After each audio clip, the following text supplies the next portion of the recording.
Bienvenido, bienvenida al canal de Xavier, un canal en el que hablamos de todo un poco.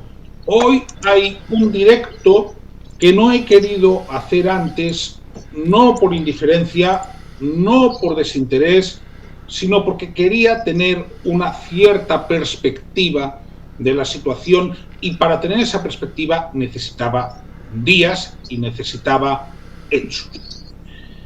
El martes por la tarde, el gobierno de los Estados Unidos de América y su presidente Joe Biden, que lo es hasta mañana, anunció que sacaría a Cuba de la lista de países patrocinadores del terrorismo, a cambio de la liberación de 553 presos gracias a una mediación que había hecho el Vaticano.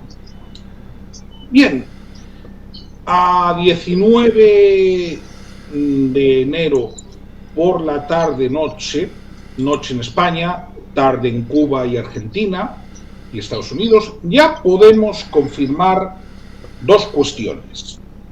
La primera, que ha habido excarcelaciones, sí, pero no han sido liberaciones en tanto en cuanto los excarcelados políticos siguen teniendo causas penales. Esto es muy importante decirlo. Son medidas de alivio, pero no es una amnistía, no es un sobreseimiento.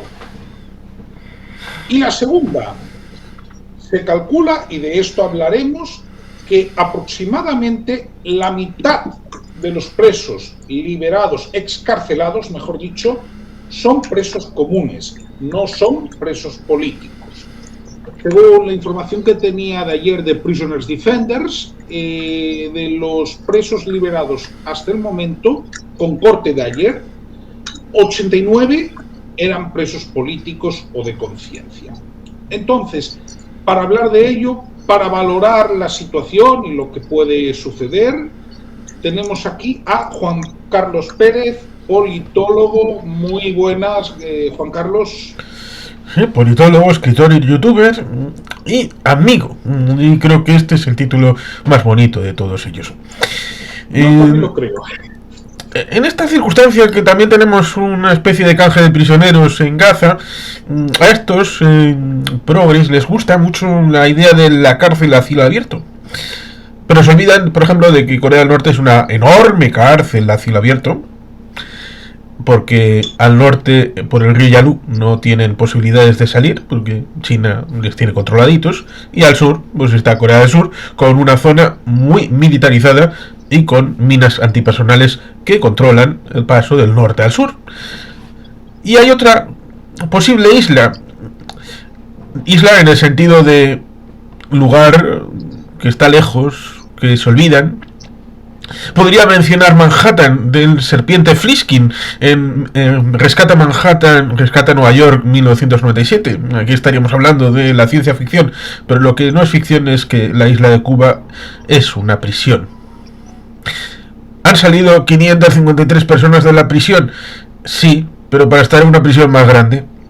Porque, salvo los del Mariel, esto ya ha llovido mucho, salir a la calle no te evita que estés descontrolado de los CDR, no te evita que estés a merced de lo que los instrumentos de represión del régimen puedan decidir, y sea una cinta transportadora que te saca y luego te muestra y luego te vuelve a meter a prisión.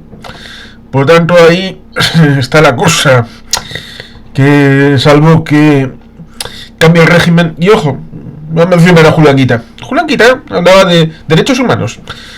Aquellos que se posicionan de forma campista en cuestión de campo, de si usted es de izquierdas, le debe parecer fetén el régimen de los Castro Díaz-Canel, porque es un régimen de izquierdas. No, a ver, los cubanos, todos y cada uno de los cubanos, tienen derecho a la humanidad y a derechos humanos en base a la Declaración Universal de Derechos Humanos del 48. Y no me puede usted decir el 12, el 23 y algún otro que se me pueda ocurrir, no son de aplicación. Todos, como dice el artículo 30, esta declaración no será susceptible en base a ninguna limitante en respecto de orientación sexual, edad, lo que uno pueda pensar. Todos los ciudadanos cubanos tienen derechos humanos. Y es el régimen quien viola sus derechos. Y por eso, que salga una serie de personas de la cárcel está bien, humanamente es comprensible, pero... y ahí entraría la reflexión más profunda. Y tenemos también a Felipe Gali, creo que politólogo también. Sí, estudiante, pero bueno, supongo que analista al final del día, y también bien. Persona. Bueno, eso es lo principal, realmente. Mira, como Juan Carlos ya ha hecho una introducción, haz también la tuya sobre la situación. Bueno, no hay mucho que decir. Juan Carlos, la verdad, ya dijo bastante, y me remito a lo que él dijo antes, citando al padre Alberto Reyes. Cuba es una cárcel grande donde si te portas mal te meten en otra más pequeña. Y eso es lo que hemos visto que acaba de ocurrir. Ahora bien, lo que podemos hacer después es un análisis sobre qué impacto pueda llegar a tener, porque no nos olvidemos en qué circunstancias está el régimen castrista. El régimen castrista termina un año que fue pésimo para ellos, para todos, para el pueblo cubano sobre todo, pero también para el régimen. Para el régimen le está pasando bastante mal, y muchos, incluso cubanos que llevan años bastante desilusionados y con bastante apatía desde las protestas del 11 de julio de 2021, te dicen que creen, que sienten que podríamos estarnos acercando a la recta final del castrismo. Entonces, también hay que contextualizar, ¿no? En qué contexto se da esta decisión de Joe Biden unos días antes de irse de la presidencia, unos días antes de que asuma una presidencia que se sabe que su esfera exterior va a tener una poderosa presencia de elementos cubanoamericanos furibundamente anticastristas, es decir, una línea dura contra el castrismo. Hacer esto podría verse como una simple provocación, ¿no? Como decir, bueno, le complico un poco los trámites a la administración que viene, y es algo muy común en Estados Unidos. Se habla mucho de transición pacífica de poder, pero casi todos los presidentes estadounidenses han aprovechado los últimos días para poner alguna medida que trate de trabar o limitar a la administración entrante en una agenda en la que no estén de acuerdo. Ahora bien, esta decisión, este acuerdo al que llegan con el régimen castrista, con la mediación del Vaticano, para liberar 553 presos, a cambio de retirarlos de esa lista, es para el régimen recibir mucho a cambio de muy poco. Como bien señalaste, muchos de esos presos son delincuentes comunes, es decir, no son presos políticos. Lo mismo puedo ir yo a sacar de la cárcel a 200 rateros de la esquina y que Estados Unidos me pague por eso. Sería más o menos lo mismo. Pero es cierto también que ha habido excarcelaciones notables de activistas notables, y yo creo que podemos entonces pasar a verle un lado bueno a la cuestión, porque ¿cuál es el principal problema? Y que ya lo habíamos discutido en otro directo tuyo, para la oposición en Cuba. La situación de Cuba es pésima, el estado económico paupérrimo, los colapsos energéticos, el desastre humanitario. Ya no hay nada más que el aparato represivo, es todo lo que queda, y encima un aparato represivo que es como un sistema inmunológico con los anticuerpos dañados. No pueden reprimir a tanta gente, tanto descontento. El tema es que no existe una fuerza alternativa que articule y direccione ese descontento, y mucho menos que proyecte un día después. Y no proyectar un día después para proponer un cambio de régimen es pésimo, porque no tenés con qué reemplazar al régimen, y todo bien. Todos queremos que una dictadura caiga, pero no podés tumbar una dictadura si no tenés con qué reemplazarla, porque el resultado es una anarquía, y nadie quiere una anarquía, y nadie va a luchar y arriesgarse a sufrir lesiones o arrestos o muertes en una lucha contra una dictadura por una anarquía. Tenés que proponerle algo. Y entonces, eso es, por ejemplo, lo que ha ocurrido en Venezuela, que ahí sí tenés una oposición fuerte porque se articularon en torno a un liderazgo. ¿Qué ocurre en Cuba? Que bueno, que en las protestas de 2021, estas protestas fueron, no olvidemos, lideradas por influencers, gente de la sociedad civil, activistas de larga data, pero bueno, había cabecillas, y esos son los que ahora están presos, los que no están exiliados, los que no han accedido a cooperar con el régimen para volver a las sombras, básicamente, a ya no estar más a tener un perfil bajo, y los que están presos son los que han sufrido las consecuencias de esa gesta de 2021. Entonces, la oposición cubana estaba completamente descabezada, no tenía ningún liderazgo. Entonces, con estas excarcelaciones, algunas de muy alto perfil, que las podemos repasar después, se abre una ventana de oportunidad, ¿no? Digo, tenemos nuevamente gente dispuesta a luchar contra el régimen que está en las calles de Cuba. Y eso es un paso indiscutible que creo que es algo que deberíamos tocar también, sin dejar de tener muy en claro que Estados Unidos le regaló al castrismo algo muy grande a cambio de muy poco. No hay que dejar eso nunca. Y tampoco sin resaltar lo positivo de que gente valiente y luchadora esté de vuelta con su familia. Eso, para empezar. Bien, para mí la perversidad de esta medida está en que es imposible no alegrarse por las excarcelaciones. Pero yo quiero recordar algo. Las personas nunca tenían que haber entrado en prisión. Por lo tanto, el régimen no está regalando nada. Hay que partir de ahí. No solo no está regalando nada, no hay una retribución. Estas personas siguen amenazadas fuera, porque esta es otra de las cuestiones que está reportando Prisoners Defenders. Y no es solo que le esté reportando, es que voy a poner algún ejemplo ahora. Ha hablado Felipe de excarcelaciones de alto perfil, es verdad, y voy a enseñar una que es simbólica, pero hay más, ¿no? Es esta. José Daniel Ferrer, el líder de la UNPACU, de la Unión Patriótica de Cuba, que fue excarcelado el jueves. ¿De acuerdo? Esta es quizás una de las excarcelaciones de más alto perfil, pero también hubo otra importante el sábado, y ha habido algunas excarcelaciones de líderes importantes. De hecho, quiero señalar un tema. En el perfil de los excarcelados hay personas que estaban ya vinculadas a la oposición antes del 11 de julio y personas vinculadas desde el 11 de julio o al estallido popular anticomunista del 11 de julio, ¿no? Hay esos dos perfiles, generacionales incluso, ¿no? Hay otra excarcelación importante que quiero mostrar. Y otro ejemplo que no me quiero olvidar de mostrar es de cómo el régimen sigue persiguiendo. Por ejemplo, aquí la tenemos y lo voy a compartir. Amenazan y cortan servicio telefónico al activista Carlos Oliva Riveri, de la UNPACU, ¿de acuerdo? Y voy a leer el por qué se lo cortaron el teléfono. Aquí está. En la mañana de hoy, el sicario castrista conocido como Julio Fonseca, junto a otro represor, se personaron en la vivienda de Carlos Oliva Riveri para amenazarlo por recibir, acompañar y prestar su teléfono a José Daniel durante el día de ayer. Además, le interrumpieron el servicio telefónico.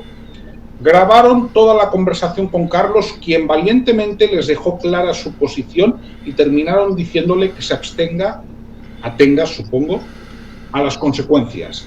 Por otro lado, ayer fue interceptado y amenazado un vecino de la zona nombrado Iván Destiro cuando salía de saludar a José Daniel. ¿De acuerdo? Aquí está Carlos Oliva Riveri, con el cual me quiero solidarizar públicamente. Pero pongo esto para que quede claro que estos sujetos no han dejado de reprimir. Voy a buscar otra de las excarcelaciones de alto perfil de las que hablabas, quizás una que fue simbólica ayer por la edad también del excarcelado, que es la de Félix Navarro Rodríguez, ¿de acuerdo? Quiero mostrarla.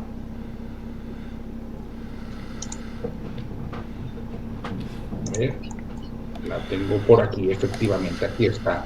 Por cierto, 71 años, no se piensen que estas personas tienen especiales escrúpulos, ¿eh? Aquí está, Félix Navarro Rodríguez. Esto lo estoy mirando del perfil de José Daniel Ferrer, que por cierto ya lo ha recuperado, lo estaba gestionando su hermana y ahora mismo ya se ha dirigido él para comentar que lo está gestionando él. Y otra de las excarcelaciones que comentaba Felipe, que voy a compartir, que me ha pasado antes la información. Vamos a ver, la tengo aquí. Ajá, aquí está. Muy bien. Este es un vídeo, es Donaida Pérez Paseiro, y esto lo compartimos de Martín Noticias. Vamos a ver.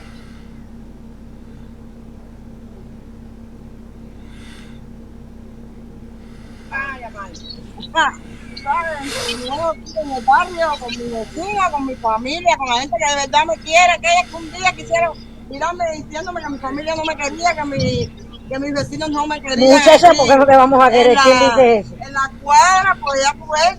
Y aquí seguimos en pie de lucha, seguimos luchando por la libertad y la democracia en mi país, porque nadie me va a callar, nadie va a hacer que yo baje la cabeza. Así que seguimos en las mismas, con mi familia, con mis ahijadas, con mis vecinos. Mira esto.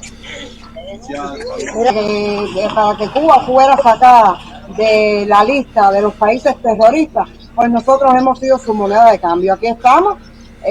Espero tener pronto a mi esposo y a mis hermanos de lucha en la calle. Aquí estamos. Seguiremos luchando por la libertad de Cuba y prestos a dar cualquier declaración a cualquier persona que la necesite para que el mundo entero conozca de nuestra vida en prisión y actualmente fuera de ella. Muchísimas gracias a todos, besos, saludos para todos y aquí estamos. Bien, ya lo hemos compartido. Juan Carlos, ¿qué opinión tienes de lo que hemos mostrado? Bueno, antes que eso, podría decir que este Papa, que le quedan 2 telediarios, que dentro de poco va a haber un cónclave, es el que facilitó la interconexión diplomática entre Estados Unidos y Cuba, precisamente al final del mandato de Barack Hussein Obama, antes de la llegada de Donald Trump en el primer mandato del magnate.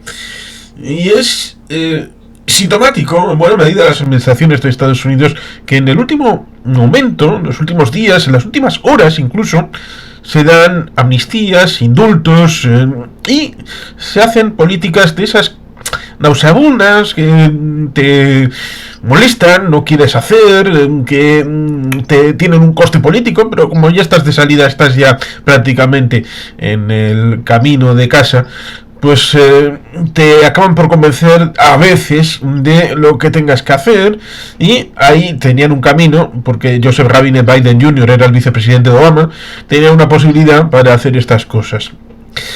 Como te comenté, el tema del terrorismo, no la definición tuya, o la de Felipe, o la mía, la definición que puedan tener Estados Unidos, y con esto podemos hablar de otras potencias, es bastante sugestiva y subjetiva en los órganos, que a pesar de que en teoría tienen una fórmula constante para todos los elementos que puedan ser denominados. Claro, terrorismo es que vayan los miembros de la represión cubana poniendo bombas dentro de Cuba, al estilo de los GAL o de la AAA, que lo hagan fuera y en países americanos, o es hacer juegos con narcotráfico, hacer juego con elementos yihadistas, es cooperar con otros regímenes que sean represores como Nicaragua de Murillo Ortega, o los colectivos en el caso de Venezuela. Claro, si ampliamos el espectro de lo que es infundir terror a la población, el régimen cubano es un régimen que infunde terror a su propia población. y ayuda a infundir terror en las dictaduras en el hemisferio occidental. Más allá de eso, ciertamente la imagen que has puesto, evidentemente, es familiar, personal, incide en el hecho de utilizar las mentiras, las insidias, técnicas muy goebbelianas, muy de dictaduras totalitarias. Stalin estaría orgullosísimo, pero también Joseph Goebbels y Benito Mussolini estarían muy orgullosos del régimen, con esas maledicencias de tratar de meterles en estas cosas de tu familia no te quiere, tus vecinos no te están echando de menos, para tratar de generar una burbuja en torno al preso para que se desmorone, se destruya a sí mismo, lo cual ciertamente es obvio decir que va en contra de los derechos humanos y contra cualquier carta de humanidad que esté firmada o por firmar. Por lo tanto, por el lado político, pues es más de lo mismo, lo cual es triste, porque ahora va a venir Marco Rubio como secretario de Estado.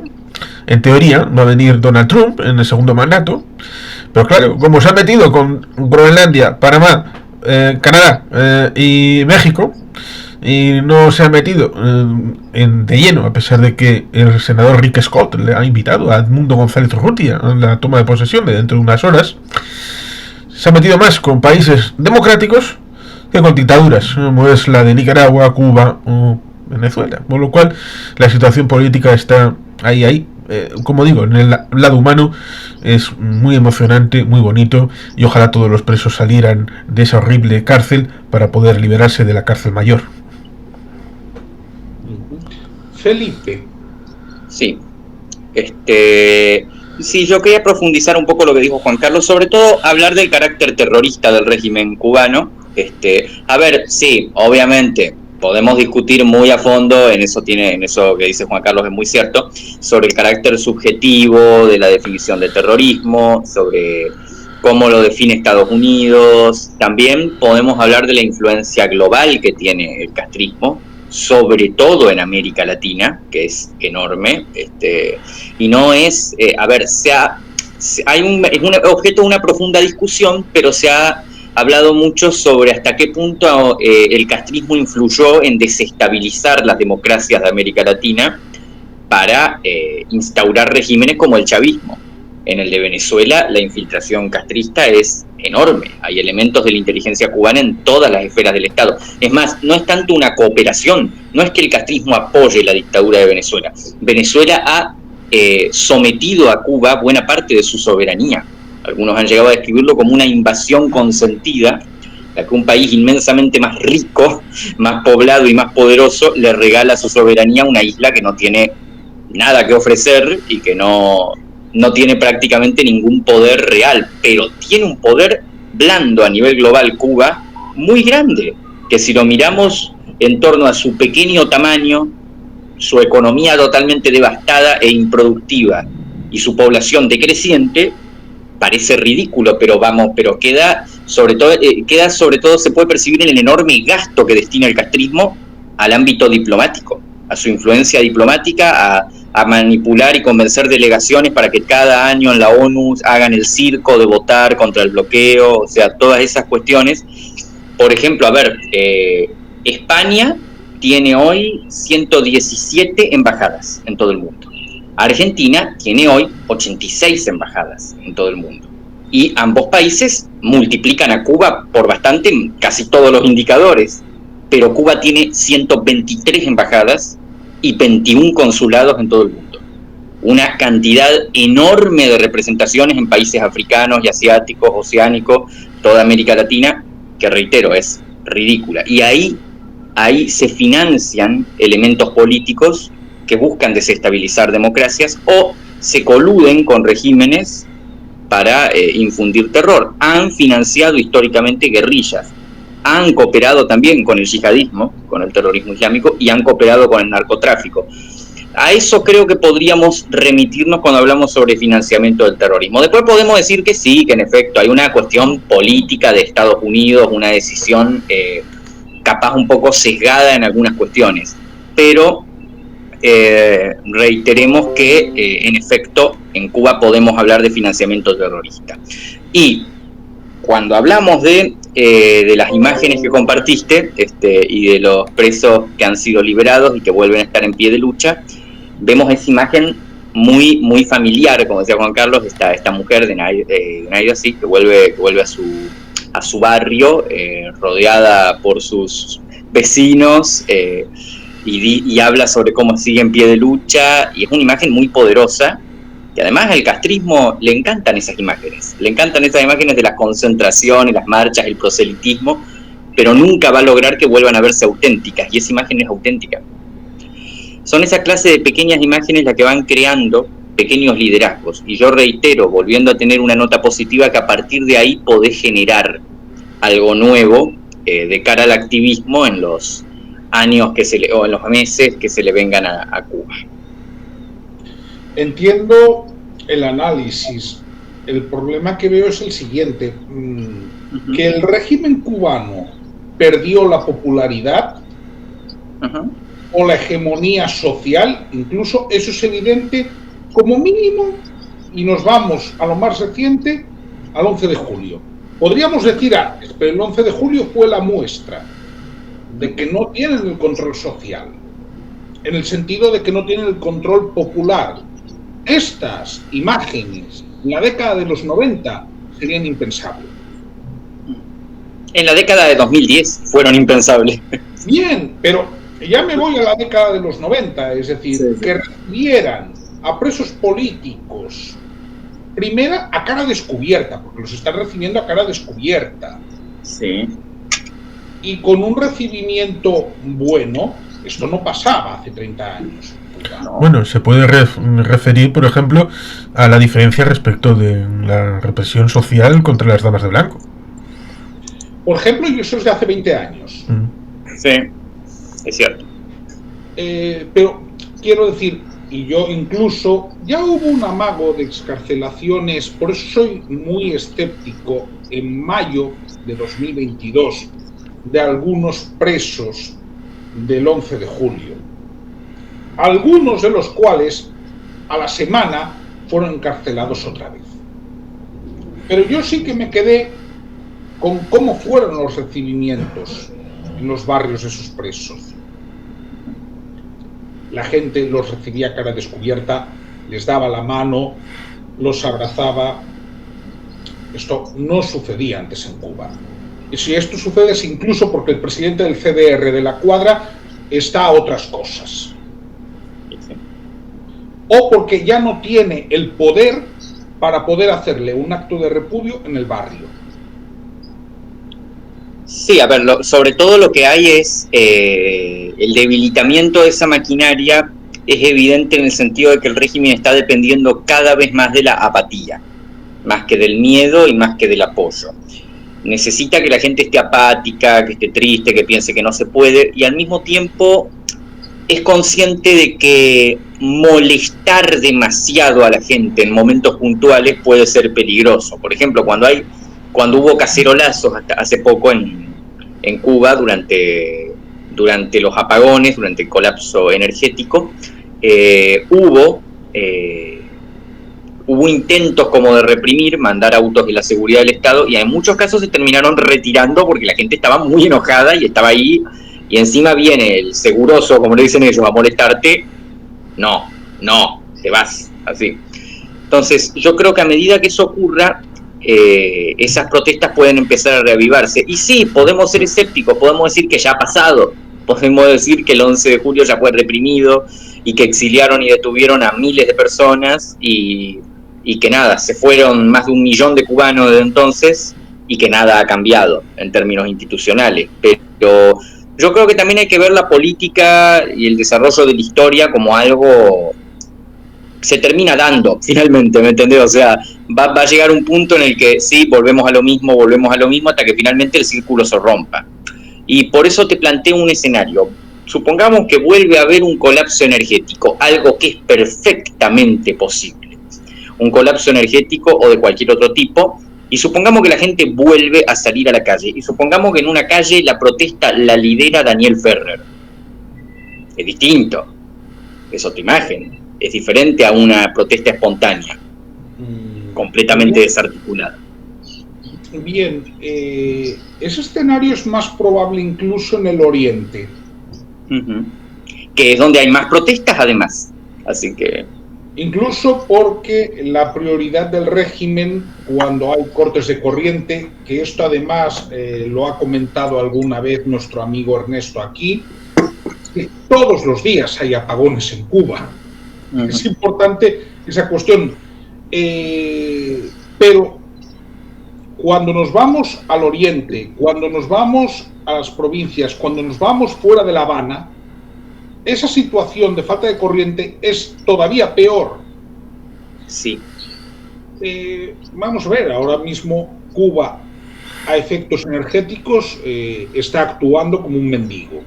Básicamente porque está dependiendo de lo que le está enviando México por motivos humanitarios, que les envía un contingente, y de vez en cuando que venga algún carguero ruso, ¿no? Y Rusia ahora también está en otras cosas, ¿no? Vamos a ver, es que esto lo más probable es que vuelva a suceder, pero que vuelva a suceder cuando las temperaturas suban.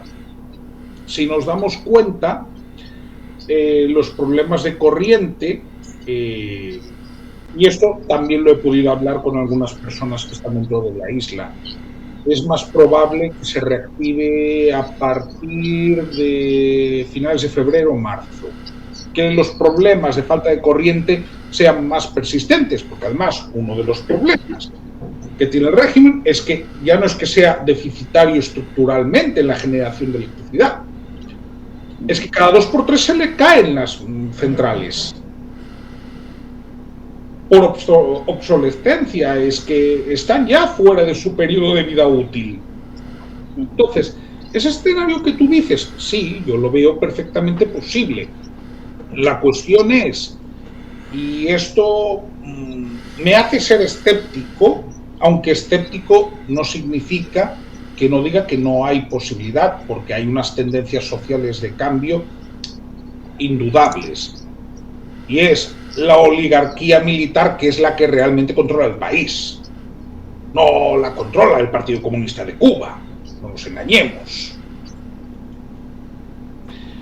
Y la pregunta es, esa oligarquía militar que controla la economía del país a través de Gaesa y a través de los privilegios que pueden tener sus familiares para montar MIPYMES, que en condiciones normales de mercado no puede montar nadie, entre otras cosas porque deberías tener dólares y te obligan a tener un margen de beneficio no superior al 30%. ¿De acuerdo? ¿Qué incentivo tienen para no hacer lo que están haciendo? Dices un incentivo inmediato. Claro. Sí, claro. Porque esa sería la cosa, explicarles de alguna manera que si se apean del apoyo al régimen, a medio y largo plazo pueden tener mayores beneficios de los que pueden tener inmediatamente, pero eso es complicado de hacerle ver a una persona con una táctica del palo y la zanahoria, pero para eso necesitas un palo bien gordo, un palo trapista, marco rubista desde Washington, porque la situación amerita ser explicada de manera comparada, una política comparada, si se me permite, aunque pueda ser un poquito largo. La situación interna y la situación externa es importante. No solamente la descripción de cómo está la situación interna, sino también la externa. Estamos en un año, el 2025, en el que se han empeñado algunos en conmemorar la muerte de Franco. Fantástico, muy bien. Hay quien hizo el chiste de se van a hacer 100 actos, son 365 días. Son pocos, podrían haber hecho muchos más. Para cubrir todo el año, incluso podrían poner más de uno cada día.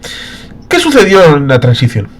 Era un juego de debilidades, porque lo mismo que podemos encontrar en el 45 después de la Segunda Guerra Mundial, no nos vamos a poner a hablar del final de la Segunda República, del final de la Guerra Civil, sino en ese momento en el que Italia convierte su país en una república, en el 46, en mayo, cuando Francia establece la Cuarta República, en el 46, más o menos en la misma época, se establece en el 49 la República Federal Alemana, con lo cual han superado ese periodo de dictaduras totalitarias después del final de la Segunda Guerra Mundial. Pero si alguien recuerda el crucero Vita, con el Harry y el Sere, Negrín, el Largo Caballero, las luchas intestinas entre los diversos grupos y facciones en el ámbito republicano español, fueron incapaces. Había tal dispersión que fueron incapaces de hacer una alternativa, y los yanquis dijeron: este es anticomunista. Y los de enfrente, pues no sabemos quiénes son, no sabemos qué van a hacer, y además entre ellos hay agentes de Stalin.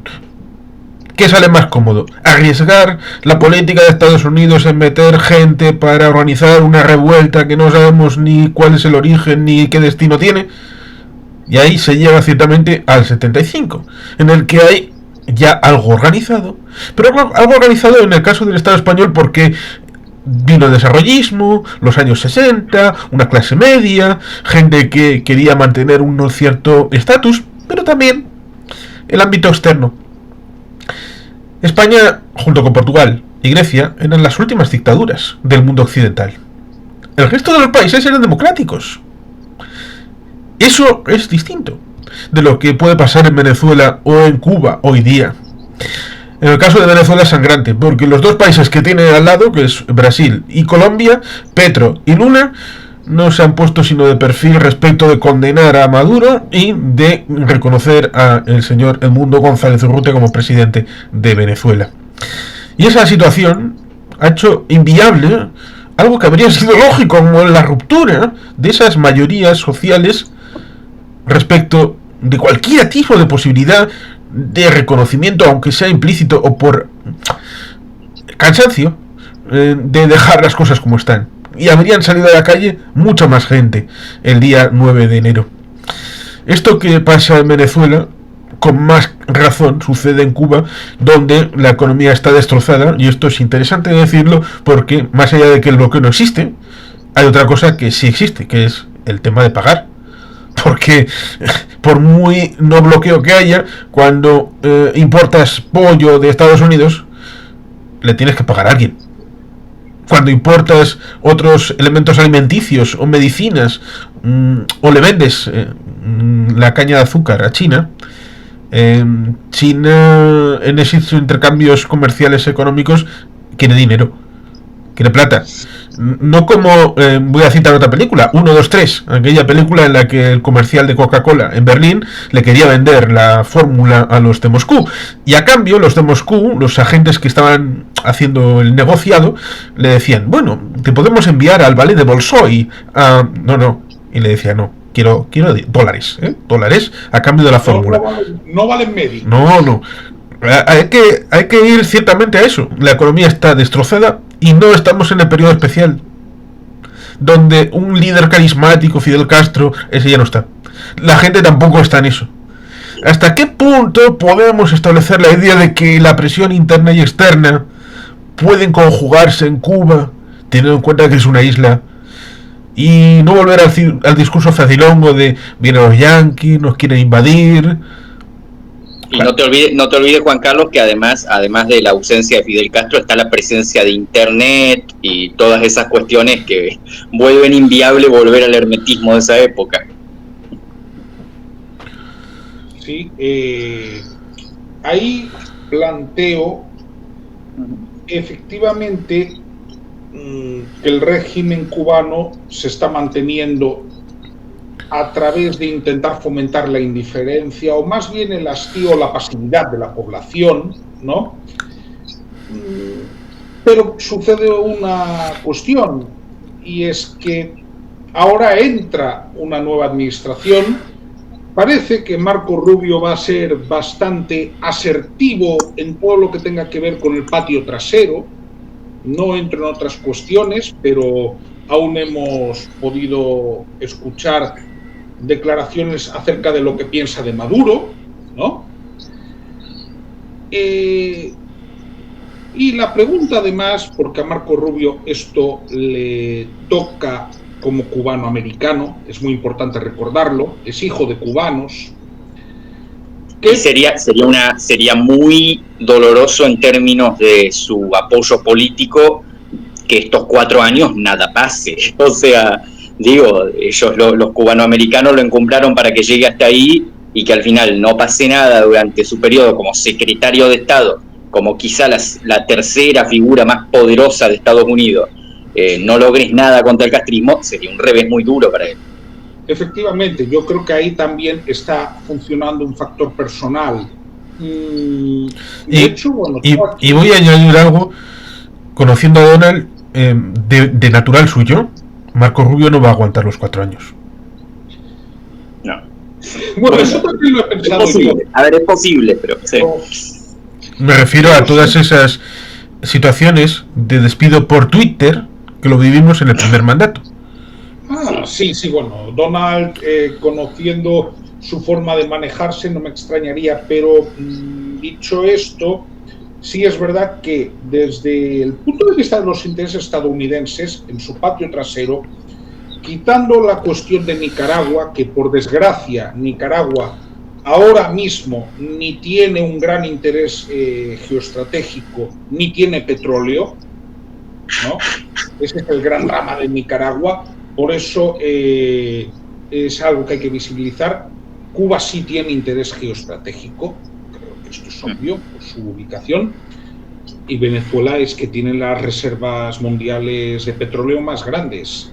Y hay otro dato clave de ambos países, que es la crisis migratoria. O sea, en el caso de una cosa son los intereses, porque los intereses son discutibles. Uno puede decir que Trump no tiene tanto interés en los intereses que defienden los anteriores presidentes de la agenda más globalista, si se quiere, y que quiere buscar una política más para adentro. Pero su política más para adentro pasa porque en Estados Unidos vayan menos migrantes. Hablará de migración ilegal, pero todos sabemos que se refiere a menos migrantes en general. Y la continuidad de los regímenes en Cuba y Venezuela, hoy por hoy no hay nadie que no te diga que no son otra cosa que una garantía de más migrantes. Entonces, por ahí puede tener interés. La mejor forma que tiene los Estados Unidos de que no le entren venezolanos y cubanos a su país es que esos regímenes dictatoriales caigan. Y sí. Es decir, es lo mejor que puede suceder, incluso porque en el caso de Venezuela claramente a medio plazo habría un retorno importante de una parte significativa de los que marcharon. Como lo vamos a hacer en Siria. Efectivamente, a ver, en Venezuela marcharon 8 millones, podría regresar entre 1 y 2 millones. Sí, sobre todo porque se ha creado una gran épica en torno a eso, ¿no? Después uno puede discutir si tiene éxito o no esa reintegración, porque es muy duro volver cuando has sido migrante. Eso a mí me consta de los amigos que he tenido, pero pasar va a pasar. Claro, no, yo ya estoy contando que la mayoría no regresan. No. Pero estoy hablando de que un 25% que puedan regresar, sí que me parece factible. Caso cubano. Y a muchos de los ilegales les sería más fácil regularizar su situación si el régimen cae. Efectivamente, por las expectativas que se generarían. Sí. Aquí tenemos a Brian Romero, que nos hace un par de comentarios que voy a compartir. Dice: hola amigos, ¿cuánto dolor se hubiese ahorrado si cuando la invasión Playa Girón Estados Unidos le hubiese dado apoyo real a los militares que vinieron mejor, aun cuando Fidel estuvo preso? ¿Por qué no lo mataron? ¿Alguien me podrá hablar de esto con detalle, ¿no? De ese evento. Sí, en eso hay dos partes. Una primera, de Playa Girón, Valle de Cochinos, y luego los intentos de asesinato que no fueron específicamente con el tema de Valle de Cochinos, sino hubo bastantes más. Él mismo decía que los contaba porque implicaban a la CIA y todas estas historias de espías que gustan mucho en Guerra Fría y también en el mundo conspiranoico. ¿Qué sucede respecto de la Playa Girón de la época de abril del año 61? es curioso porque suelen echarle la culpa a Kennedy respecto de no hacer sino dejación de sus funciones, cuando hubo un primer momento después de la entrada de los barbudos en La Habana en torno al 1 de enero del 59, en el que Estados Unidos se queda más o menos a la expectativa, mantiene los contactos con el nuevo régimen, y estamos hablando del gobierno de Ike Eisenhower, que dejaba el mandato en enero del 61. Y fue la actitud del nuevo régimen en ese año 59 y 60 lo que lleva a la ruptura de relaciones, ojo, en 1960. Es decir, después de un año largo de relaciones más o menos normalizadas y de ir tensando la cuerda por parte de los barbudos, es lo que lleva a la toma de decisiones de Ike como presidente de hacer un rompe y rasca. ¿Qué sucede después? Que había intentos de hacer lo que, por ejemplo, en el caso de Venezuela tuvieron en el abril del 2002, un intento de Pedro Carmona Stanga, que era presidente de la patronal, de hacer algo fuera del cauce legal. Evidentemente, en el caso de Bahía de Cochinos es algo todavía más evidente, pero claro, el objetivo era el siguiente: a través de Centroamérica, no recuerdo exactamente de qué país, salir una expedición que no tocara el ámbito de Estados Unidos y entrar en un territorio cubano un determinado número de horas para poder garantizar la proclama de un gobierno en el exilio que volvía y que ya tenía jurisdicción para reclamar a posteriori el ser suministrado apoyo por parte de los países de la OEA. Cosa que luego podemos ver con República Dominicana al correr de esa década de los 60, o en la propia situación del octubre de Cuba del 62, con declaraciones unánimes por parte de los países del hemisferio occidental respecto de acabar con experimentos ligados al régimen castrista. Cuando fracasa, se dice que es porque Kennedy no había mandado aviones para proteger a esa cabeza de playa, porque no había dado órdenes a los marinos y a las fragatas, a los cruceros y a los acorazados de Estados Unidos de participar en el combate. Pero parémonos por un lado, por una cuestión que creo que a mucha gente se le olvida. ¿Qué hubiera pasado si Estados Unidos hubiera participado de esa manera con la Fuerza Aérea y con la Fuerza Naval respecto de sus emergentes amigos soviéticos? ¿Habríamos tenido una situación parecida a la del octubre del 62, pero en abril del 61? Recordemos que ya hubo conversaciones entre Khrushchev y el señor Kennedy, precisamente en esa primavera en Viena. Hay mucha gente que se le olvida estos pequeñitos detalles respecto de que Castro, a pesar de que lo dijera en alguna televisora en Estados Unidos de no señora, no ma'am, I'm not communist, ¿ya? Bueno, Castro, como Chávez, mintieron muchas veces sobre lo que eran o dejaban de hacer. Hasta el punto de que podemos encontrar una situación de infiltración, esta situación de doble militancia, que no sé si lo conocéis, seguramente sí, de que un comunista puede participar como militante de otro partido para infiltración y luego, a través de esto, llevar las ideas comunistas y de aproximación a ese otro ámbito. Con lo cual, Castro podía ser comunista mucho antes de la participación política en otro partido, en el que luego se desvinculó para poder ser comunista a cara descubierta. Estas cosas ciertamente se suelen olvidar, porque se suele decir que cuando en los años 50 podía ser candidato a unas elecciones que Batista eliminó, cuando era curiosamente jugador de béisbol, o le gustaba el béisbol, como luego Chávez le gustaba el béisbol, y ahí fue donde encontró a Diosdado Cabello, a ser amigos de compadre, y en la situación de febrero del 92 con el golpe de estado. A veces la situación rima, la poesía, que es prácticamente la literatura de realismo mágico, que precisamente en los años 80 fue maravillosa en América Latina. Por lo tanto, ¿era posible la situación de Bahía de Cochinos? No, salió como era probable que saliera. Luego, el asunto de los atentados, pues hubo unos cuantos, algunos más literatura que otra cosa, porque después de que sucediera el asunto de octubre de la crisis de los misiles cubanos, Bobby Kennedy, el hermano de Robert Kennedy, desde la Fiscalía de Estados Unidos, dio orden de que no se matara a Castro, y se acordó el no invadir la isla, con el acuerdo con los soviéticos. Sí, los acuerdos con los misiles en Turquía y todo aquello. Con lo cual, desde la perspectiva histórica de lo que yo conozco, un poco esto es lo que podría decir. Pero, bueno, Felipe, si quieres apuntar algo desde tu aproximación que puedas tener. Yo creo que ahondar demasiado en la cuestión histórica ya a esta altura, o sea, es muy positivo y muy necesario en lo que respecta a los registros de la memoria, en lo que respecta a discutir esa salvaguarda de la memoria y sobre todo la recolección de los hechos una vez que haya caído el régimen y se pueda acceder a un montón de cuestiones que todavía escapan a nuestros ojos, como por ejemplo lo que ocurrió en Siria, cuando se cayó el régimen y se vio todos los horrores que todavía no habían sido vistos, pero que de cara a encarar la lucha por la liberación de Cuba hoy, ya no es tan importante hablar de qué hubiera pasado si hubiera tenido éxito la Bahía de Cochinos, si hubieran matado a Fidel. Yo creo que ahora es necesario trabajar con lo que hay.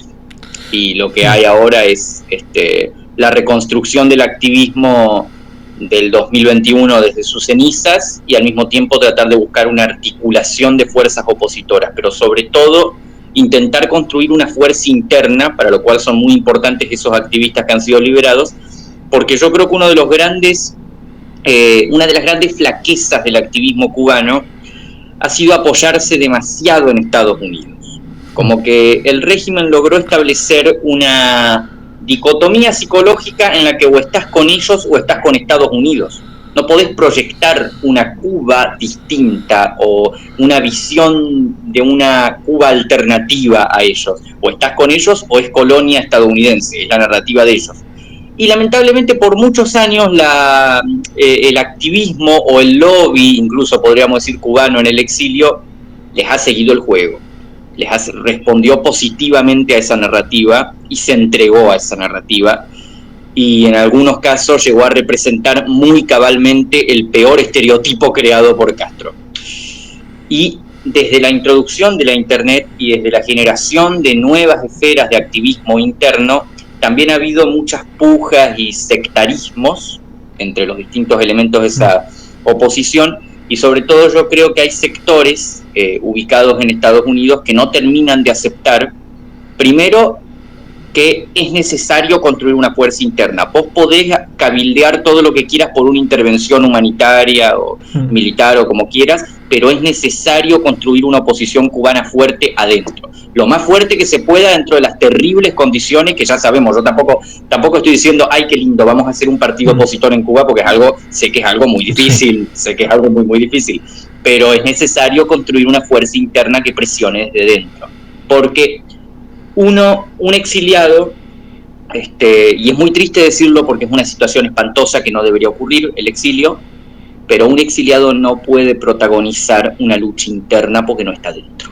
Es una simple y llana realidad.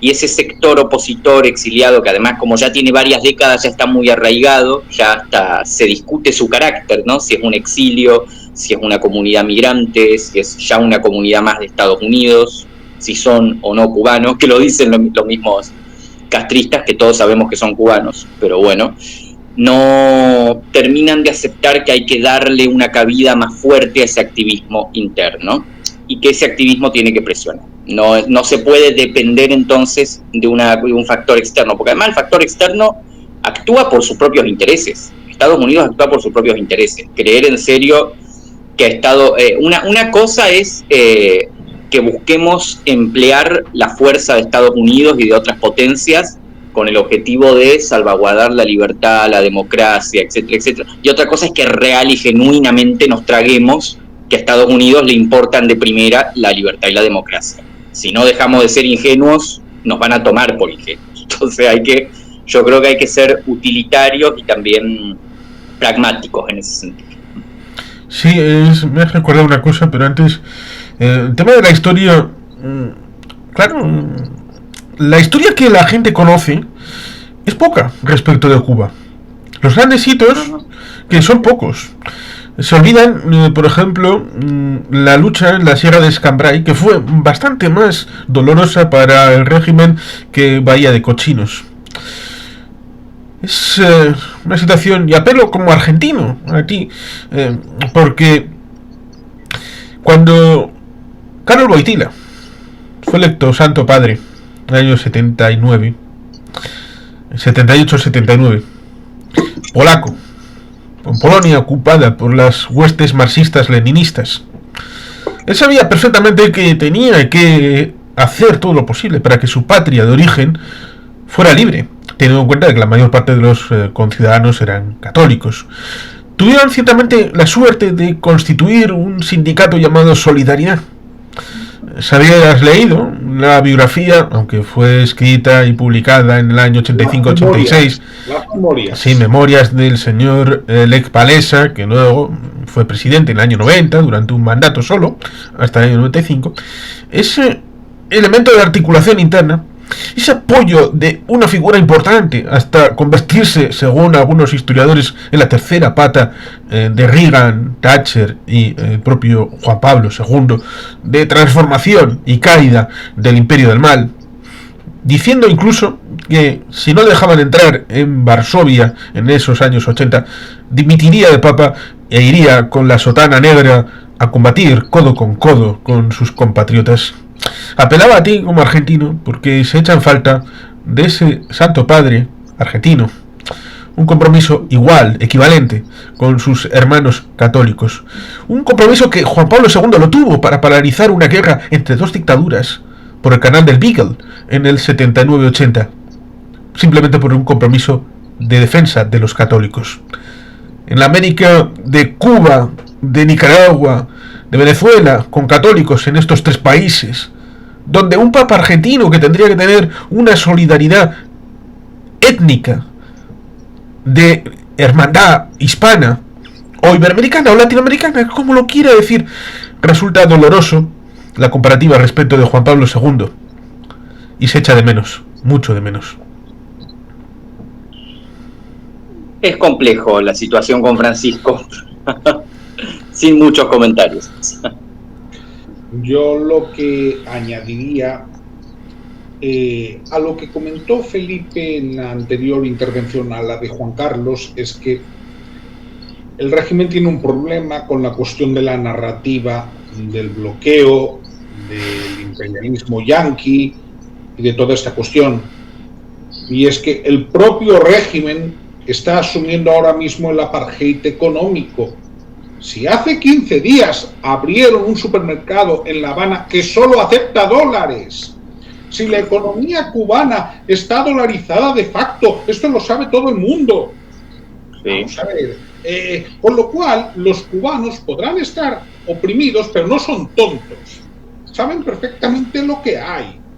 Entonces, el tiempo, por ejemplo, y me duele decir esto, pero el tiempo en el que los cubanos podían optar por mantener su soberanía monetaria de una forma más o menos digna, se acabó. Igual que en Venezuela. Venezuela también ya está caminando hacia una dolarización de facto. No a los extremos de Cuba, pero ya está caminando hacia eso. Entonces, es que ahora ya la cuestión no es cuánto vale el CUP, no nos equivoquemos, que esto también lo ha explicado aquí Ernesto alguna vez. ¿Cuál es el 20% de la población cubana que vive de forma digna? He dicho el 20%. El otro 80% está en condiciones de extrema pobreza. ¿De acuerdo?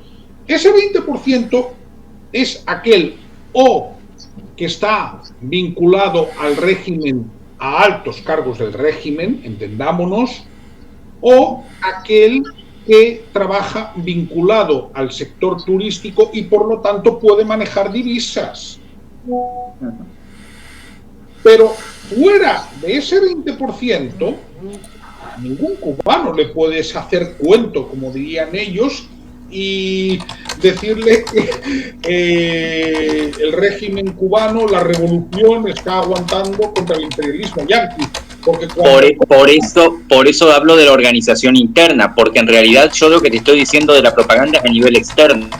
Nunca se va a lograr que la comunidad internacional tenga un posicionamiento firme contra las violaciones a los derechos humanos en Cuba si el régimen sigue controlando la narrativa global. Y no me digas que no la controla, porque sí la controla. O sea, cada año logran el mismo circo de la ONU, cada año, y sigue habiendo gente que le da tibieza hablar de Cuba como una dictadura, a pesar de que es peor el sistema que el de Venezuela. No tienen problema en condenar a Venezuela, pero tienen problema en condenar a Cuba. De hecho, en esto yo cito a un amigo politólogo cubano muy cercano, Armando Chaguaceda, que me dijo una vez que en Nicaragua y en Venezuela vos tenés dos curas corruptos, pero Cuba es el Vaticano, y cuestionar al Vaticano cuesta más. Entonces, en ese sentido, a eso me refiero yo con la construcción de una narrativa opositora mejor, para afuera. Hacia afuera. Es decir, claro, pero es importante diferenciar esas esferas. Si me hablas hacia afuera... Adentro no, por favor, ya está. Adentro, yo creo que hoy por hoy le preguntamos a cualquier cubano, ¿querés que vengan los marines? Y te va a responder que sí, o sea, en la situación actual que están pasando. Hacia afuera sí, pero mira, en eso España cumple igual en ambos casos, porque ni con Cuba ni con Venezuela dice el gobierno que son dictaduras. Con lo cual... Es decir, ese problema no existe. En ambos casos, el gobierno español es decente. Sí, por eso no lo usaría como ejemplo. Digo, conozco perfectamente ese fetiche que tiene el PSOE con los bananeros latinoamericanos. Es como... La revolución, o como diría mi amigo Juan Carlos, la revolución. Sí, suena mejor con ese. Más LATAM. Bueno, de hecho, los únicos que ceceamos somos los de la península y no todos. Sí, la construcción de la narrativa también tiene que ver con la voluntad que haya desde fuera para asumirla. Lo digo porque a pesar del gran trabajo de comunicación internacional que hace el Comando con Venezuela, que es un trabajo impresionante, cuando María Corina Machado dice que están creando un nuevo estándar, estoy totalmente de acuerdo. El gobierno sigue... Y además, en cierta medida, disculpa que te interrumpa mínimamente, el comienzo de Scarface, que es alucinante porque conecta a Oliver Stone con la limpieza o jaboneo que le da en 2002-2003 con dos pseudodocumentales al señor Fidel Castro, que la compra es la película Scarface porque compra el relato respecto del Mariel por parte del régimen. De ese inicio, con las palabras de Fidel, a los hijos de una revolución no los queremos, no los necesitamos. Pues por eso cojo de ahí el cómo lo pronuncia de la revolución para chotearme todo lo que pueda y más, que creo que lo merece.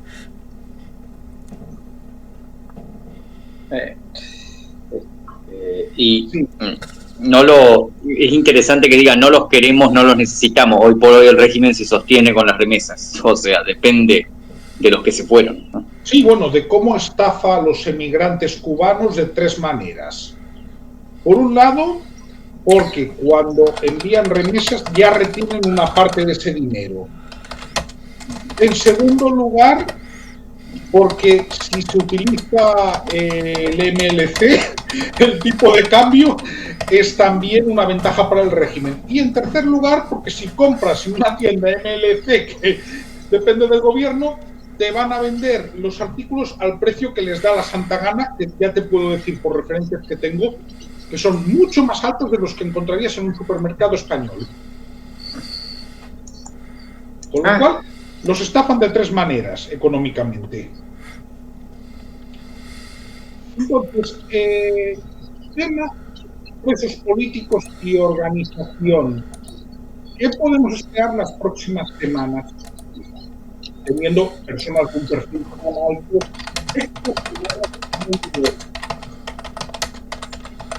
Es complicado pensar qué es lo que podemos esperar para Cuba en un futuro cercano.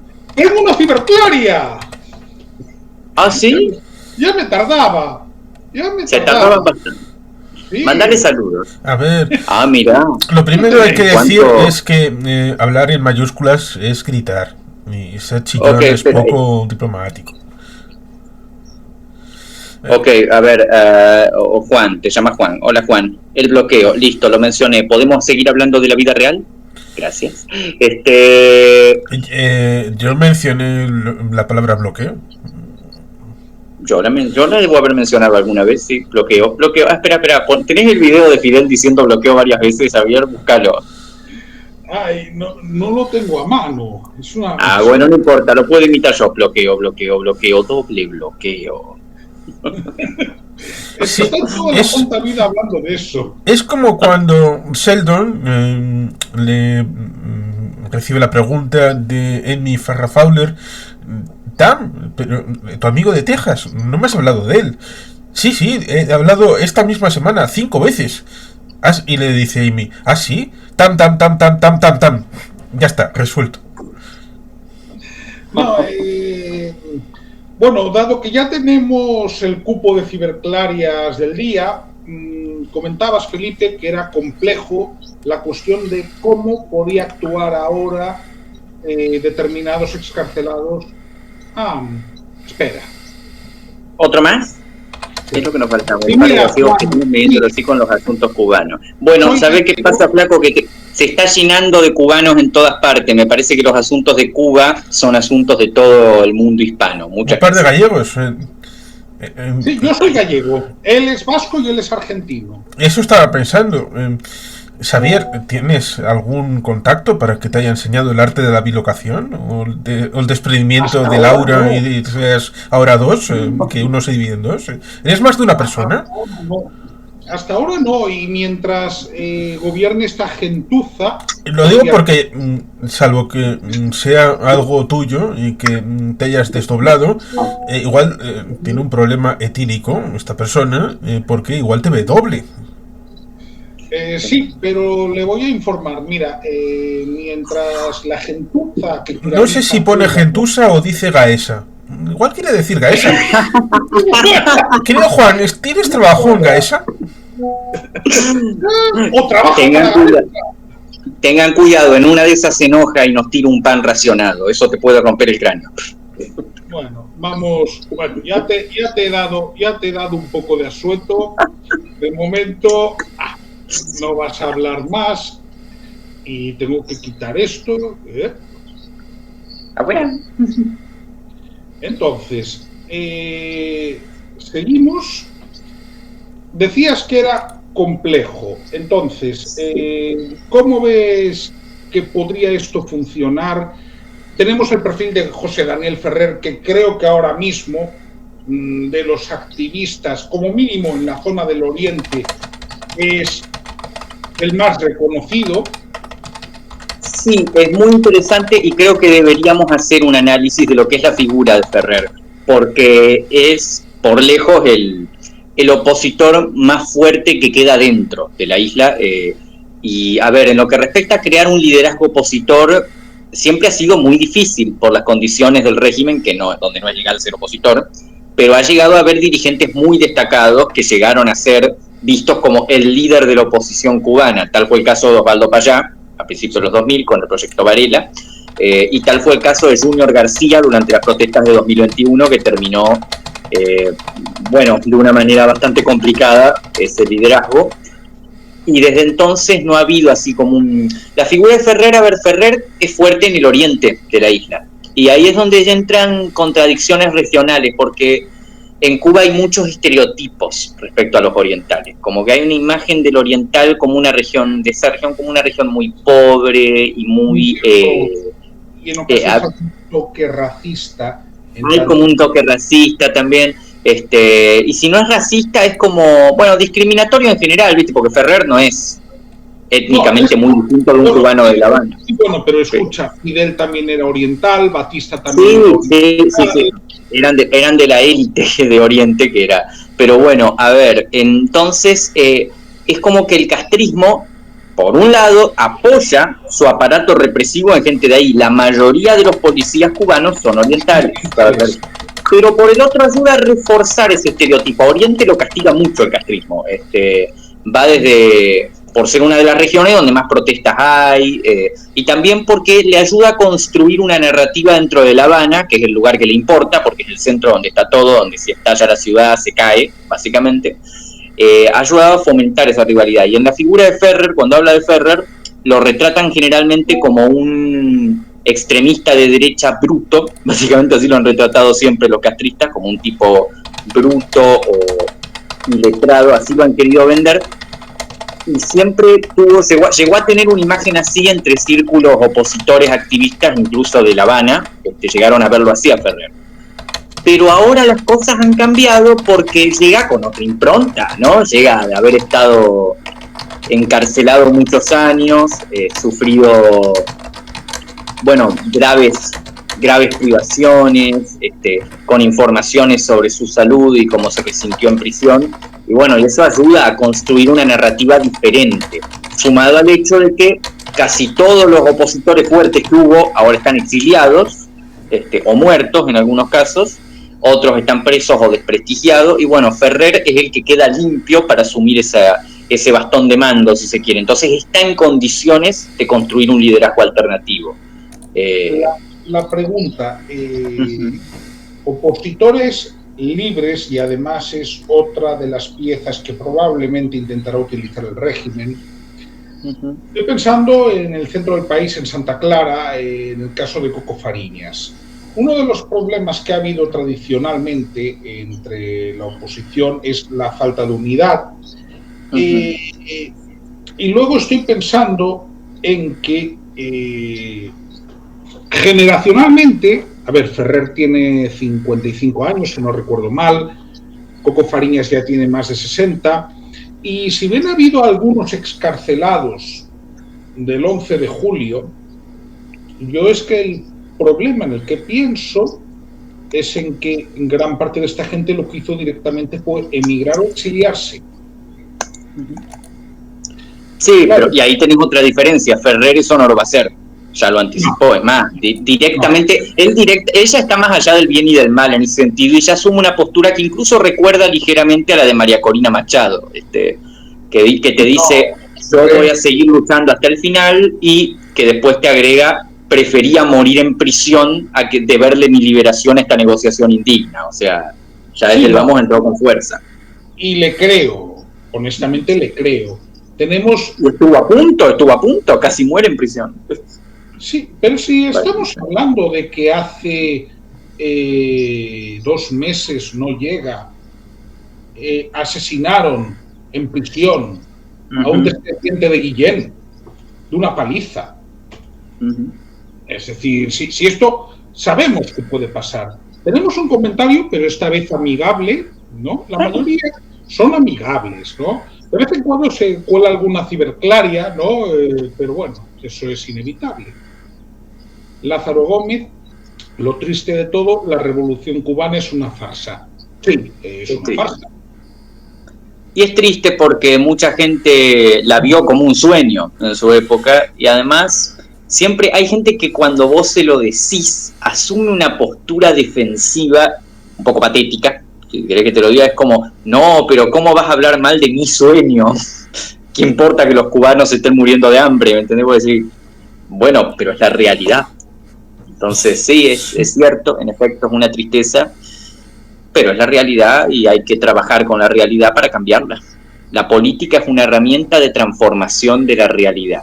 Y hay algo que mucha gente que debería abrazar ese ideal, el ideal de que la política es una herramienta de transformación de la realidad y usarla en beneficio de la gente, que son ideales que sustentan y siempre sustentaron a movimientos progresistas, para cambiar la realidad hay que reconocer esa realidad. Y la realidad de Cuba es nefasta, así de simple. Y tiene que cambiar. De una persona que recomiendo vivamente, Fernando Díaz Villanueva. No exactamente, pero también los vídeos que hace nuevos, porque es un mal endémico, y lo veo en mi canal, que hay gente que ve los últimos vídeos, a pesar de que, por ejemplo, yo tengo desde el día 4 de mayo de 2020 2.700 vídeos, con lo cual la gente puede... Y este canal tuyo, Xavier, ya tiene unos meses, y por tanto la gente podría ir también a esos primeros. Fernando Díaz Villanueva tiene vídeos sobre la China comunista, sobre la Unión Soviética, sobre la biografía del Che Guevara, bien interesantes, ya sea para la Juan de Mariana, creo que también para la Francisco Marroquín y alguna organización juvenil, explicando, por ejemplo, cómo la dictadura de Mao Zedong en octubre del 49, cuando ganan la guerra civil, una de las primeras medidas es generar una oficina de miles de personas de marketing político, hacia adentro y hacia afuera, con miles de funcionarios que trabajaban única y exclusivamente para dar a conocer un relato, una historia, cómo explicar la nueva situación del régimen. Y por tanto, Cuba, porque estas historias han traspasado el espacio y el tiempo para ser la Unión Soviética, cómo era la China de Mao, cómo es la Cuba esta, como Vietnam, como todos los países de esta órbita que tuvieron una plantilla de utilización. Lo mismo la derrota respecto de la agricultura, la humillación respecto de la ganadería. Hay que recordar cómo era Cuba antes del 59, que la gente se chotea, esas calles de La Habana con una arquitectura maravillosa. No, más allá de eso, ¿cómo era su posicionamiento económico de la población? E incluso cuántas vacas había, cuántos campos había, cuántas industrias. Solo un apunte para que sigas. En aquel momento, si tomáramos medidas de paridad de PIB por paridad de poder adquisitivo, similar al de España. Sigue. En 1959, ojo. Sí. Con lo cual, ciertamente, esta idea del relato va a ser una de las cosas que habrá que cambiar en algún momento. Por esa dualidad que decía Felipe respecto de o puede ser A o puede ser B. O usted está con el Pentágono, con la invasión, con la inversión de la situación, o está a favor del socialismo, de Cuba, de la humanidad, y no, a ver, si está... y esto favorecen también, por ejemplo, colectivos prohispanos, con esta idea de atacar furibundamente a la anglosfera y a los Estados Unidos y todo lo que significa, con lo cual le hacen el favor indirectamente o directamente al régimen cubano, porque si estás en contra de Estados Unidos, ven conmigo, papá, aquí estás junto con el régimen y con los Castro Díaz-Canel, porque solamente hay dos opciones, y por lo tanto hay que hacer esa ruptura con terceras vías, terceras opciones. Y resulta curioso porque el relato no lo va a contar Cuba. Es curioso porque lo hacían antes. Pero ¿cómo murió Camilo Cienfuegos? ¿Hay un relato actual que pueda explicarlo? El general Ochoa, ¿qué pasó con el general Ochoa antes y después de Cuito Cuanale? ¿Hay un relato actual que pueda explicarlo? O que lo explique, o que haga un hilo de continuidad respecto de Sandro, Somoza, Batista, de Castro, que tiene más relación. Monta cumpleaños. Claro, es que el día después de un apagón general en la isla. Claro, es que si te pones a hablar de, es que todo el que esté en contra de los Castro Díaz-Canel son de Batista.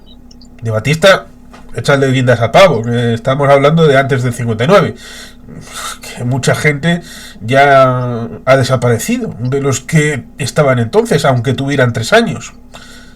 Con lo cual, el relato es más profundo de solamente lo actual, más profundo porque incorpora vetas históricas, económicas, sociales, y eso hay que hacerlo. Hay que hacerlo porque solamente de esa manera se puede ampliar el ámbito de lo que puede explicarse para hacer ver que no es una lucha antiimperialista. Decíamos el otro día que la creación del Estado de Israel en el año 48 respondía a una dinámica antiimperialista y que su existencia del Estado de Israel es un triunfo del antiimperialismo frente a los imperialismos clásicos que habían oprimido aquel territorio. Pero claro, luego eso no funcionaba para aquellos que querían destruir Israel. ¿Eran imperialistas los que querían destruir Israel, que era un proyecto antiimperialista y socialista? El capitán Steve Enarnorena, comunista de Vizcaya, que llevó a gente desde la Europa de la Shoah a Israel, era un fascista pernicioso porque ayudó a los judíos de Israel. Con lo cual, el relato, si no lo cuentas tú, lo cuenta otro. Y si no lo cuenta nadie, entonces las cosas quedan apáticas y abúlicas y quedan en un limbo en el que solo quedan los clichés. Pues en eso estáis de acuerdo ambos, en el hecho de que hay que construir o más bien cambiar la narrativa hacia el exterior del régimen. La narrativa es clave. La narrativa es clave en política siempre. Podemos sentarnos a hablar de moral, pero sin narrativa no camina la política. Y eso lo comprendieron en Venezuela. Por eso se mandaron esa campaña tremenda que vimos el año pasado, que va a estar en los libros de historia de la estrategia y del marketing político para siempre. O sea, y lo mismo se tiene que hacer en Cuba, porque también lo que hay es una fuerte deficiencia en términos de sociedad civil. Y esto es por el mismo accionar totalitario del régimen, que sí, obvio, se puede introducir la crítica, con la introducción del internet y todo eso, se puede introducir la competitividad de discursos, pero también es muy difícil aprender a hacer política en un contexto tan desfavorable, porque no solamente tenés que confrontar al régimen, también tenés que conectar con la gente. Por ejemplo, María Corina Machado y Edmundo González pudieron hacer lo que hicieron porque conectaron espectacularmente con los venezolanos. O sea, esa campaña, esa narrativa de la vuelta a casa de los hijos, de la recuperación del país, de que todos volvamos, de unión nacional, esa narrativa también manejada, a pesar de no tener acceso a los medios de comunicación masivos, solo con redes sociales, con la difusión boca a boca y con la campaña en la calle, pudieron hacer lo que hicieron. Cambio, en Cuba es un escenario mucho más difícil. Los activistas han despertado, o sea, es gente que ha salido de la burbuja del adoctrinamiento del régimen, pero una vez que vos salís de la burbuja del adoctrinamiento del régimen, también un poco a veces te desconectás de la población. Y eso es lo que pasó también con muchos influencers, ¿no? En el influencer en Cuba tiene una imagen muy distinta que la que tiene un influencer en cualquier parte del mundo. Un influencer en un país democrático, normal, no es otra cosa que un TikToker o un YouTuber o un tuitero. Para que nos pongamos en contexto y para que sigas, cuando tú hablas de los influencers, entiendo que estás hablando de influencers cubanos que están o en los Estados Unidos o en España, básicamente. No, en Cuba también, los que están en Cuba, yo me refiero a los que están en Cuba. Bien, por eso cuando uno está en un país democrático y es un influencer, no es otra cosa que eso, un tuitero, un youtuber o un tiktoker. En cambio, en Cuba, el influencer cobra otro cariz, porque es lo más lejos que puede llegar un opositor político. Un activista también, obvio, hay otras vías, pero los que logran mayor difusión son los influencers. Entonces pasa a ocupar un lugar que en una democracia ocuparía un líder opositor. Y eso genera una épica, pero también genera una diferenciación. Enfrentan la represión por parte del Estado y a medida que pasa el tiempo y no se logran cambios, terminan pasando de ser la mayor expresión opositora pública a ser mártires de una causa perdida. Y eso es lo que ha ocurrido para mí con el descabezamiento de la oposición en Cuba. Entonces, yo creo que lo que hay que hacer es buscar una forma de que esas expresiones públicas, ya sean desde el exilio también, y porque siempre he hablado de que hay que coordinar y articular al exilio urgentemente, porque es posible, es algo que no escapa a los medios que tienen los del exilio, tienen la libertad de hacerlo, no lo hacen y el principal problema que me lo plantean todos a los que les pregunto son los sectarismos y los egos, no lo hacen por eso, pero es urgente articular el exilio, y después es urgente lograr que esos discursos calen en el cubano de a pie, y lograr encontrar una narrativa que al cubano de a pie le genere algo, porque la ira puede provocar estallidos como el 11 de julio, pero la que genera cambios es la esperanza. Sí, y ahí está ciertamente el caso del Caracazo de febrero del 89, que la gente salió explosivamente a atacar cualquier cosa que pudiera aparecer sin un liderazgo.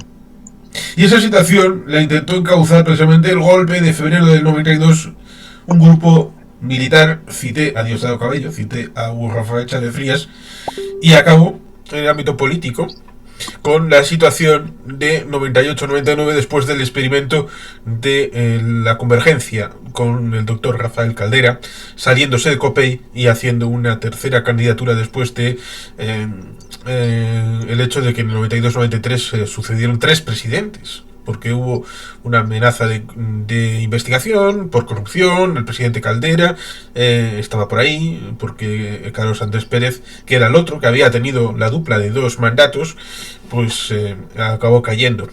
Y en 94 hubo esas elecciones con el doctor Caldera siendo presidente, con esa última oportunidad para la Cuarta República en Venezuela. Puedo citar otro ejemplo. Voy a citar un ejemplo de Cuba, de lo que decía respecto de la memoria y el relato. Hubo una película, y la tengo en mi memoria solamente porque me guste, sino también porque tuve una circunstancia curiosa, porque iba a haber una persona que iba a hablar conmigo en un conversatorio y no apareció, y dije, al carajo, voy a hacerlo yo solo, y estuve 2 horas hablando solo de esta película, que es 13 días de Roger Donaldson, sobre la crisis de los misiles cubanos, cuando se estrenó, y se estrenó en La Habana, con el que había sido el secretario de Defensa, Robert McNamara. Se estrenó en La Habana con Fidel Castro estando en la platea, al lado de Robert McNamara, que fue secretario de Defensa con Kennedy y con Lyndon B. Johnson. Le preguntaron, ¿le ha gustado la película? Dijo, sí, pero me parece que solamente da el lado de los Estados Unidos. Y era cierto, solamente daba el aspecto de la crisis desde el punto de vista de los Estados Unidos. Y le preguntaron, ¿y qué tiene que contar del lado cubano? La respuesta, nada. ¿Por qué? Porque voy a apelar a otra película, la de el señor Stanley Kubrick, de El Doctor Strangelove, o Cómo aprendí a amar la bomba. Una película de un poquito después, años 64-65, en el que al final nos encontramos a un tipo tejano con el sombrero montándose físicamente la bomba porque no quiere bajar y cayendo sobre una instalación soviética en Rusia. Ese era Fidel Castro. Es la encarnación de Fidel Castro. ¿Saben por qué? Porque Fidel Castro, de haber tenido el control de las armas nucleares en octubre del 62, las habría lanzado sobre los Estados Unidos.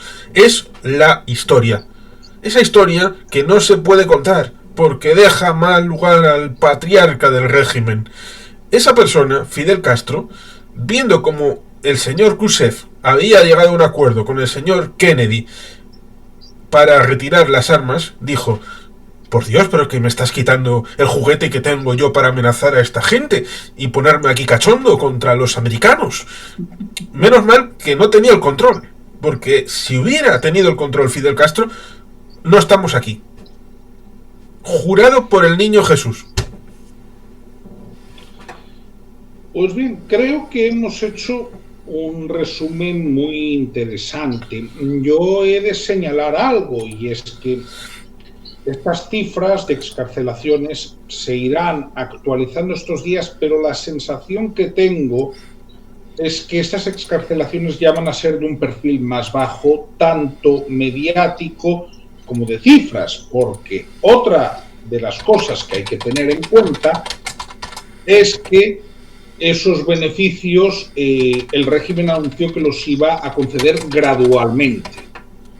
Por lo tanto... y no descartemos que se interrumpan si Trump invierte la política nada más asumir.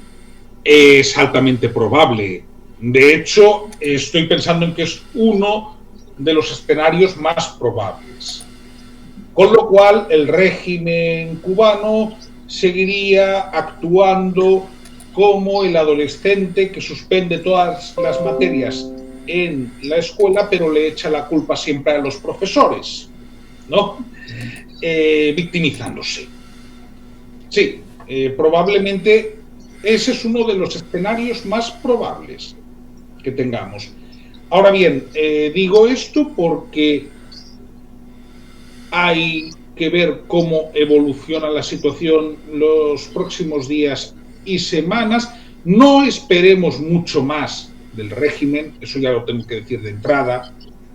Aunque Marco Rubio no fuese reactivo las primeras semanas, lo que vamos a ver tampoco va a ir mucho más allá.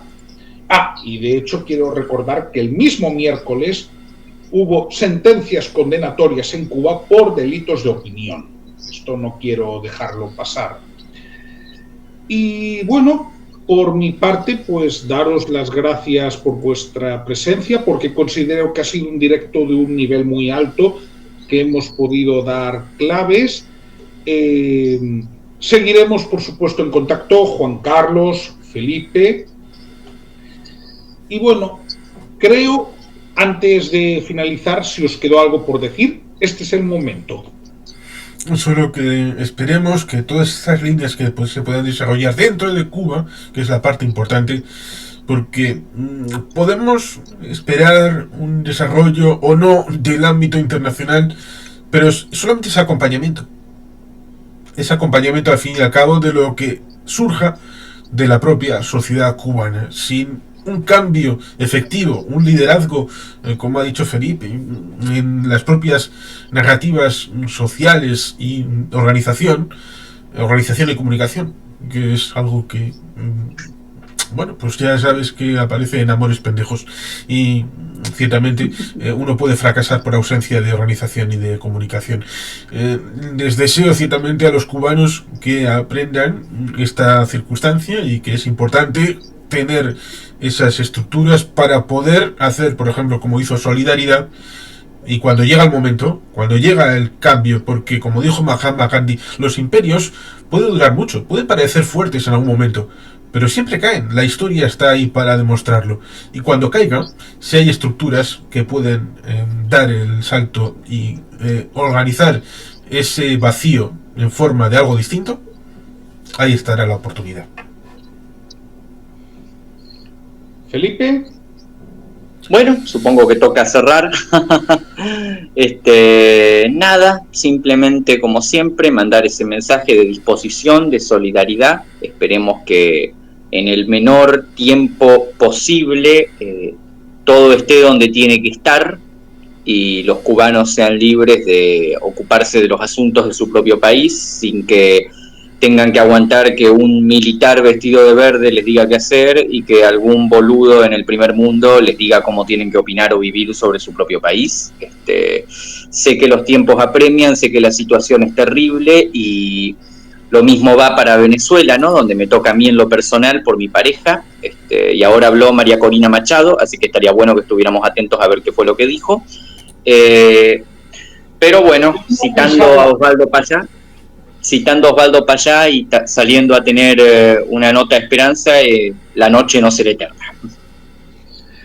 Muy bien, pues reitero mi agradecimiento. Yo cierro recordando algo que siempre digo todos los meses cuando leo el reporte de Prisoners Defenders. Mientras haya un solo preso político en la isla, aquí lo vamos a denunciar.